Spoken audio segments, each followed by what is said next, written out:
The Thompson family had a reputation to maintain.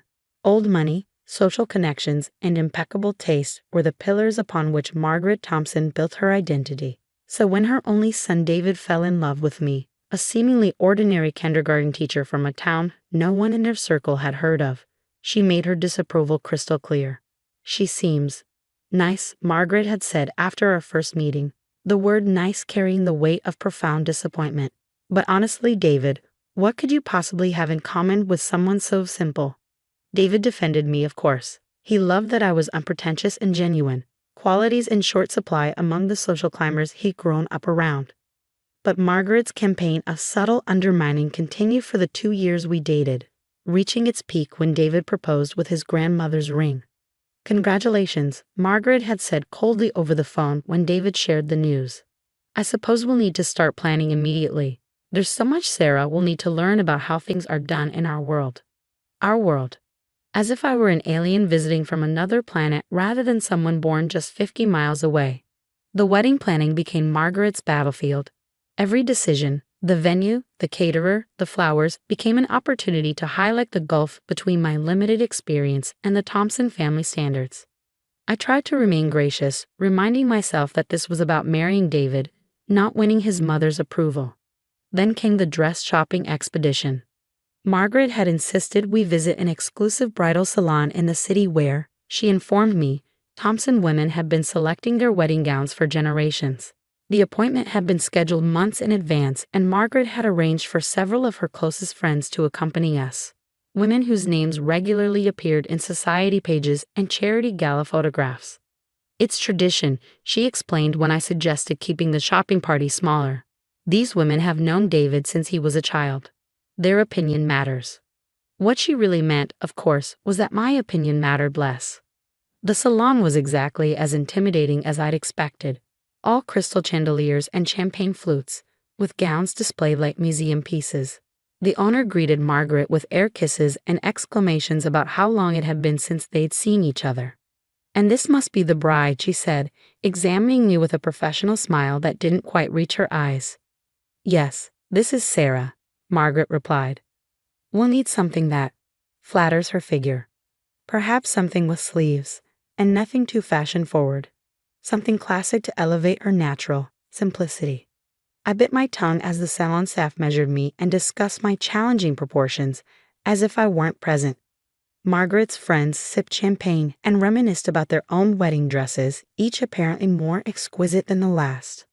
After trying on 7 different gowns, each met with subtle grimaces and whispered consultations among Margaret's committee, I was exhausted and close to tears.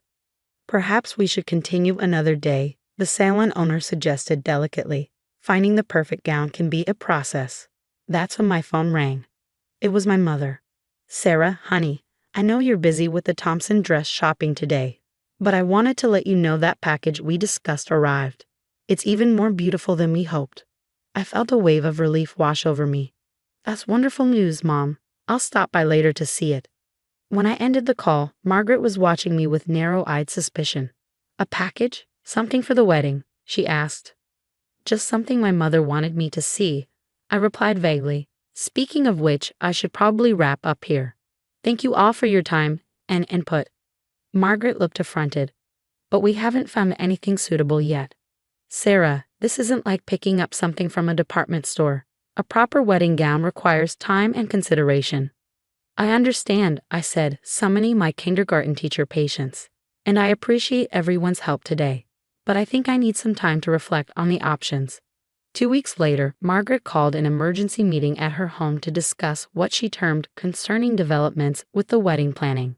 David and I arrived to find her in the sunroom, surrounded by wedding magazines and sample table settings. "Sarah," she began without preamble, "I've heard disturbing rumors that you've purchased a wedding dress without proper consultation. Some off-the-rack item from a boutique in your hometown?" I took a deep breath. "I have found my dress, yes." Margaret's perfectly manicured hand fluttered to her throat. "But we haven't approved anything. The salon was preparing a selection of appropriate options for our next appointment." "I appreciate that, but I found something I love." "Well," Margaret said with forced brightness, "I'm sure it's nice. Perhaps we can have it altered by professionals to make it more suitable. Where did you find this dress? Actually, it was my mother who found it. Margaret exchanged knowing glances with her friend Beatrice, who had apparently been summoned for moral support. I see, well, that explains a lot. I'm sure your mother meant well, but she couldn't possibly understand the standards expected at a Thompson wedding. David, who had been unusually quiet, finally spoke up. Mom, I'm sure Sarah's dress is beautiful, and ultimately, it's her decision. Of course it is, Margaret replied with a tight smile. I simply want to make sure Sarah doesn't feel uncomfortable when she's standing next to proper society brides in their photos. People notice these things. Perhaps, Beatrice suggested with fake helpfulness, we could see this dress, just to get a sense of what alterations might be needed. I hesitated, then nodded. Actually, I brought it with me today. I thought you might want to see it. Margaret's eyebrows shot up in surprise. You brought it here? Today. It's in the car. I'll go get it. When I returned carrying a garment bag, Margaret had composed herself, clearly prepared to be diplomatic about whatever fashion disaster she expected to emerge. David squeezed my hand reassuringly as I unzipped the bag. The dress that emerged was a masterpiece of understated elegance, an ivory silk column with delicate beadwork along the neckline and a supple train. Even on the hanger, it was clearly something special. What a shame your family couldn't afford something better. My future mother-in-law sneered, examining my wedding dress with obvious disappointment. Everyone will know you don't belong in our circle. I stayed silent as she continued her critique. It looks like a discount store knockoff, she declared, reaching for the collar. The beadwork is clumsy, and this silk is clearly synthetic. When she flipped the collar to check the label, her face went completely white. This is impossible. Because there, on the designer label, was a name even Margaret Thompson approached with reverence. Alessandra Ricci, the Italian designer whose creations were worn by royalty and whose waiting list was years long. There must be some mistake, she stammered. This can't be authentic. How would you possibly? It's genuine, I confirmed quietly. A gift from my godmother. Your godmother? Beatrice echoed incredulously. Who exactly is your godmother? Before I could answer, the doorbell rang.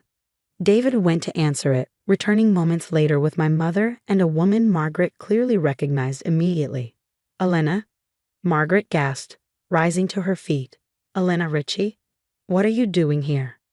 The woman who entered, elegant silver-haired, dressed in simple but exquisite linen, smiled warmly. Maggie Thompson. It's been 30 years? Still intimidating young brides, I see. Some things never change. My mother stepped forward, squeezing my shoulders supportively. I believe you've been getting to know my daughter, though perhaps not as well as you thought. Margaret looked between them in growing confusion. I don't understand. How do you know Elena Ricci? Elena, the Elena Ricci, sister of Alessandra and co-founder of their fashion empire, laughed lightly. Catherine and I were roommates at university before I moved back to Milan. She was the first American to model for our early collections. Model? Margaret repeated weakly, staring at my mother, the kindergarten teacher's aide from a small town who apparently had an entirely different past than the one Margaret had assumed. Just for a few years, my mother said modestly, before I met Sarah's father and decided to move back home. But Elena and I remained close. She's Sarah's godmother, and when she heard about the wedding, I insisted on designing her dress personally, Elena finished. Catherine was like a sister during those early struggling years. Her daughter is family. Margaret sank back into her chair, speechless for perhaps the first time in her life. Her friend Beatrice was staring at my mother with newfound fascination. You're Catherine Jensen, the face of Ricci's breakthrough '89 collection. I still have those magazine spreads. You disappeared from the fashion world so suddenly. My mother smiled. I found another calling, one that made me happier than the fashion world ever did. I felt David's arm slip around my waist as we watched his mother attempting to recalibrate everything she thought she knew. So you see, Margaret, I said gently, while I appreciate your guidance with the wedding planning, I do have some resources of my own. And more importantly, I know exactly who I am and where I come from, even if you've made some incorrect assumptions. The silence that followed was broken by Elena, who clapped her hands decisively. Shall we discuss the rest of the wedding party? I've brought some sample designs for the mother of the groom. Something that would complement Sarah's dress beautifully. Maggie, if you're interested. 2 days later, David and I were having dinner at my parents' modest but comfortable home, the home where I'd grown up, surrounded by photographs of my mother's brief but significant modeling career alongside pictures of school plays and soccer tournaments.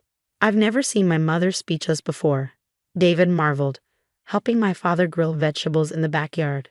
She's been almost deferential since meeting your mom and Elena. My father laughed. Catherine has that effect on people when they discover her past. She never made a big deal of it. That's not her style. But she was quite something in her day. Still is. I called from the patio table where I was helping my mother set up dinner. My mother smiled. The funny thing is, Margaret and I probably would have found common ground if she'd bothered to ask rather than assume. We both left high-profile worlds to focus on family. We both value education and community. But she was so busy sizing me up for where I fit in her social hierarchy that she never saw me at all. The wedding planning shifted dramatically after what David jokingly called the dress revelation. Margaret didn't exactly become warm, but her approach changed from condescension to careful respect.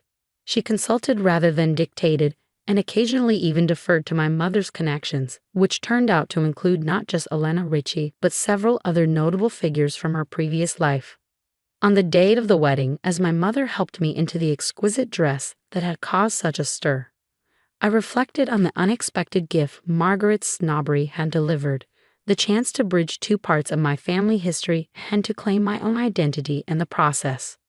You know, my mother said, adjusting my veil, in all my years wearing runway creations, I never felt as beautiful in a dress as I know you will today, because today you're marrying for love, not for appearance.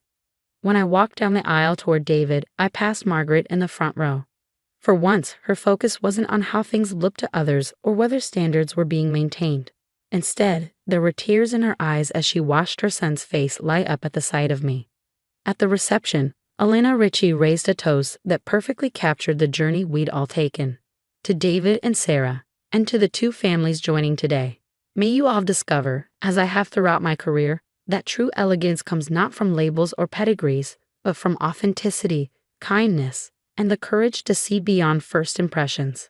Margaret, seated beside Elena at the head table, actually clinked glasses with my mother at these words. Later, as David and I danced under the stars, he whispered, "You know what my favorite part of that dress is?" "What?" I asked, expecting him to comment on the exquisite beadwork or perfect fit. That underneath all its fancy pedigree, it's being worn by the down-to-earth kindergarten teacher I fell in love with. The one who knows exactly who she is, with or without designer labels. I kissed him, grateful for a partner who had seen me clearly from the beginning, something his mother was only now learning to do. 6 months after the wedding, Margaret invited my mother and me to tea at her home. The pretension that had characterized our earlier visits was noticeably absent as she led us to a sun-dappled patio rather than a formal drawing room. "I've been doing some thinking," she said, uncharacteristically hesitant, "about first impressions and hidden depths, about how we present ourselves to the world and what we choose to reveal." My mother and I exchanged surprised glances as Margaret continued. "Catherine, when we first met, I made assumptions based on your current life, never imagining your past experiences. I judged Sarah through the same limited lens." She paused, clearly finding this difficult. "The truth is, before I married into the Thompson family, my background was much closer to yours than anyone in my social circle knows. My father owned a hardware store. I worked as a sales clerk through college." This revelation stunned us both. Margaret Thompson, the arbiter of old money social standards, had reinvented herself just as thoroughly as my mother had, but in the opposite direction. When I met Philip Thompson, I was determined to fit into his world perfectly. I studied how the right people dressed, spoke, entertained. I erased every trace of my origins until I convinced even myself that I'd always belonged. She looked at me directly. "When David brought you home, Sarah, I didn't see a wonderful woman who made my son happy. I saw a reminder of everything I'd worked to distance myself from. I was terrified you might expose the fraud I sometimes still feel like." Margaret. My mother said gently, "We all create different versions of ourselves throughout our lives. There's no shame in transformation. The shame," Margaret replied, "is in denying where we came from. in treating others as less worthy because of where we think they belong in some imaginary hierarchy.